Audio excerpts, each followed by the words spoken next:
Hello, welcome back to my channel. আজ তোমাদের এই প্যাটার্নটা শেখাবো কী করে, খুব সহজে। তো ফার্স্টেই দেখতে পাচ্ছ আমি স্কেল দিয়ে আর স্কেচ পেন দিয়ে দাগ টেনে নিচ্ছি, তো তোমরাও তাই করবে। আর কটা দাগ তোমরা অবশ্যই কিন্তু গুনে নেবে এখানে।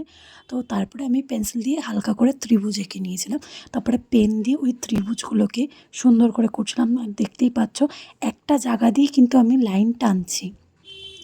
তো তারপরে প্যাটার্নটা দেখো, স্টেপ বাই স্টেপ যদি তোমরা ফলো করো তাহলে ঠিক এই প্যাটার্নটাই পাবে। আর খুবই সহজ এই প্যাটার্নটা করা। তো নিচে অন্যরকম প্যাটার্ন করতে চেয়েছিলাম, বাট ওটা ভালো লাগছিল না, ওইটা বাদ দিয়ে আর বাদবাকিগুলো দেখো কতটা সুন্দর লাগছে।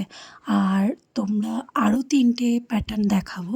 একটা ভিডিওতেই তো 4টে প্যাটার্ন দেখানো সম্ভব নয়, তাই একটা একটা করে দেখাবো। তো তোমাদের এই প্যাটার্নটা কেমন লাগলো অবশ্যই জানিও। আরও যে 3টে প্যাটার্ন আছে ওগুলোও সহজ করে দেখাবো। তো আজকের জন্য tata, thanks for watching, by.